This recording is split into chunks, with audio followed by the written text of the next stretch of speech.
Donnie and Dolly. The team is supported by ableauctions.ca. Closing your business? We can help. This is appropriate. As we mentioned earlier, all of today's guests on this Thursday, including Parker Burgess of the Vancouver Giants, brought to you by the Vancouver Giants, celebrating their 25th anniversary season. A couple of games this weekend. Saturday against Kelowna, 7 o'clock. 4 o'clock against Prince George on Sunday. Fans can take to the ice after that game to skate with the Giants. VancouverGiants.com for ticket info. Joined now by Parker Burgess, head coach of the Vancouver Giants. Giants have won 5 of their last 7, Rick. Exactly. Host Kelowna, as I mentioned, Saturday. Prince George, Sunday. 7-7-0-1 after 15 games of this WHL season. Parker, thanks for doing this, sir. How are you?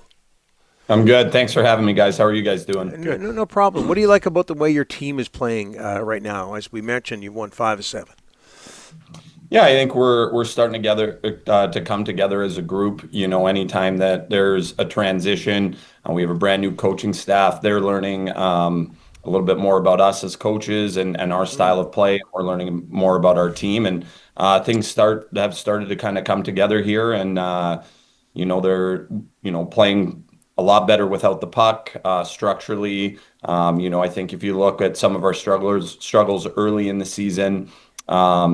We were just giving up too much. We were getting in penalty trouble. And so for us, it's more about us and our game plan and being able to execute it consistently. And I think that's a big piece to it. The kids have shown a lot of resilience. We went on a 15-day road trip with 6 games in Saskatchewan and Manitoba. And then to come back and back-to-back 3-3s, it's been impressive and really encouraging to see just the resilience in the group and the ability to fight through some of the travel and 6 games in 10 days and still be able to get results. So I'd like to think we're trending in the right direction. We got a tough weekend ahead of us, but we put ourselves in a pretty good spot here.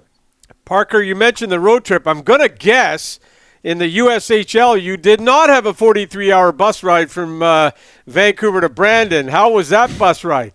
It was good. I think, silver lining in all of it, my first year, but talking to our athletic trainer, Mike Bernstein, who's been a part of it, he's definitely got some horror stories from some of those trips that happened in maybe January or February when it's 40 below and the roads are a little tougher. So, all in all, it was good. We finished the 2-week road trip 2-4. But in terms of just being together as a team and learning about each other and kind of those team building aspects, not just the games played, but the time you spend on the bus and in the hotel, overall was a valuable experience for our group.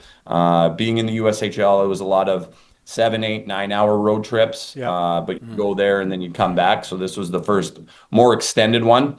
I was in the North American League for a couple of years with the Janesville Jets, and 3 of the teams that were in our conference back then were actually from Alaska. Wow. So we would do 2 weeks up in Alaska. It was a flight, not a drive, but pretty similar. But yeah, it was definitely an experience for me, being a Western Canadian guy myself, and kind of the first time going through that road trip.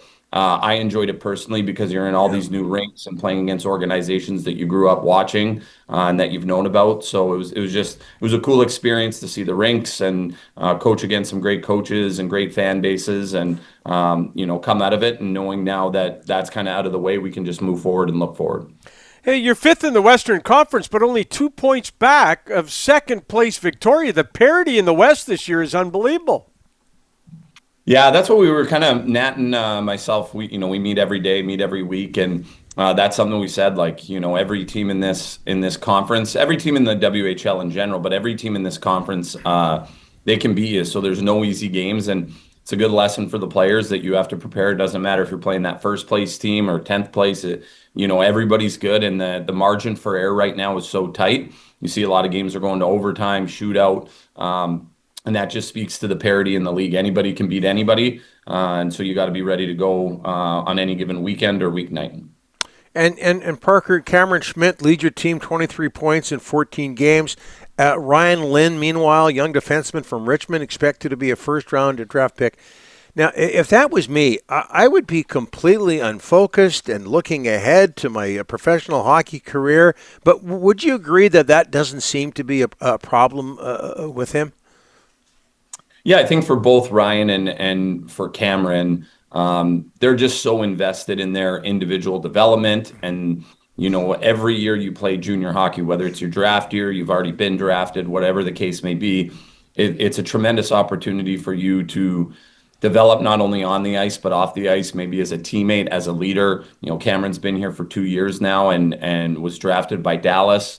But his motivation to be a leader on the team, to create offense for us, but also round out those areas of the game that you need to take the next step. And that's part of our responsibility as coaches, is to help them with some of those foundational tools or habits that they're going to need once they get into pro hockey. So it's not such a transition. Obviously, it's going to be a huge jump when you make the jump from junior into pro. But we have to help educate the players, and they understand it too. Like, you have to fine tune your game so that when you get to that next level, you have a toolbox worth of skills and habits and details that you can lean on, and you don't get there and have to learn all those things. And part of it too is, I think a lot of these kids are so intrinsically driven. And for guys like Cameron and Ty Halliburton and Jake Oreskovich, who've been in the organization for 2, 3, 4 years, they've had a moderate amount of success. But I think for the group, they're hungry for more.